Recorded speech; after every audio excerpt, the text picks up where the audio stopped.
I feel like feedback is always a topic of discussion somehow in the education community. So whether you're at a conference and people are talking about different ways to provide feedback, or if you're a teacher, I know when I was in the classroom, a lot of us were just sharing ideas on how to provide feedback effectively for students to make it something that they see and that they notice and that they use, and then also how to make it something that doesn't take up all of our time, and we're not staying up all night just to give individualized feedback for students, right? So that's what inspired one of my libraries for Stickity when I was creating that, is just the feedback sticker library. So I want to show you how I would have used this if I had this in the classroom.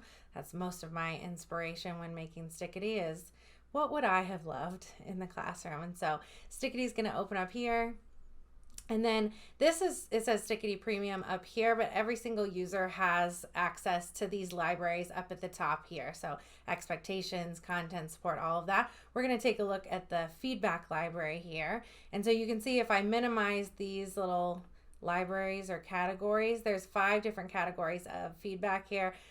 So kind of going from like, you nailed it, this couldn't be any better, to you missed the mark completely, let's try that again, and then some different reactions in here too. So excellence, we have demonstrating growth, almost there, and then try again. All of the demonstrating excellence and demonstrating growth feedback are blue and green, and then we've got orange for almost there, and then more of a red focus for that try again piece. All you have to do to insert feedback, so let's pretend that a student had been working on a presentation and I just really loved it. Maybe I'm going to put in strong argument. I'll just click that sticker and it will populate right into the student's work. So this doesn't have to be your presentation that's open. Oftentimes these feedback stickers come in more handy when you're opening up student work to take a look at it. So we've got our sticker here. You can place this anywhere.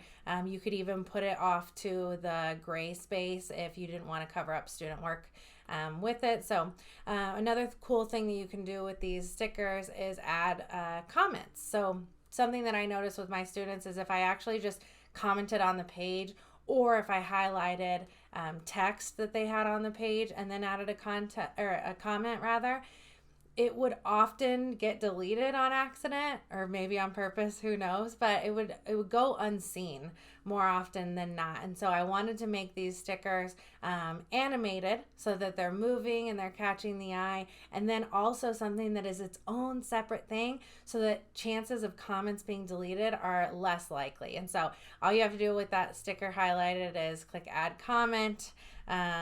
Amazing, show this in class tomorrow, or something like that, and you can add that comment there. And so that way, now that whenever they see this sticker, they can click on it and a comment also pops up too.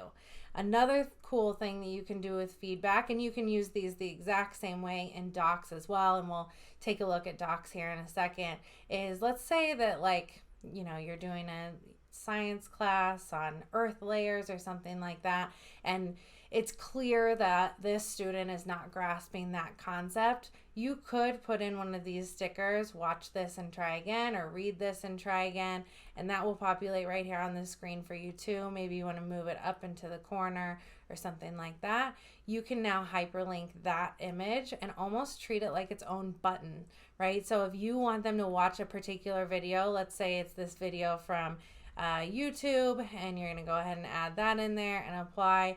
Now, if they click on that, they have an immediate resource ready to take a look at and to try again.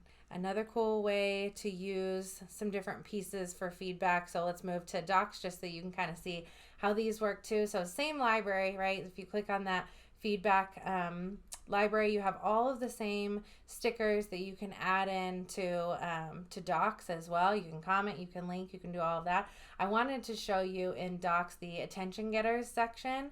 So let's say I have specific feedback for this person. So they're brainstorming an app in this assignment, and they've come up with their own little app idea right here. But what I've noticed is the problem that my app solves is actually not listed in this. They're describing an app, but they're not actually talking about the problem that their app solves. And so one thing that I can do, these are animated again to capture attention and to kind of guide the eye to what you want students to look at. I clicked on that green arrow, and because my cursor was right there, it's going to put the arrow right into that text there, which is amazing.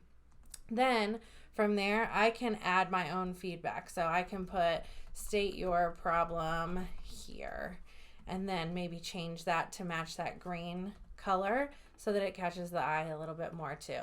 Now I can edit documents in a way that kind of goes, streamlined with the text, but is still something that students are going to notice and it's going to catch their eye. So that's another way that you can use attention getters, is to give feedback here too. Same thing with the check mark, the X, the star, all of that can be used for quick and easy feedback for students as well. Stickity's on Instagram and TikTok and right here on YouTube. So if you are using Stickity for your materials, tag us. We would love to see what kinds of things you're creating with this tool.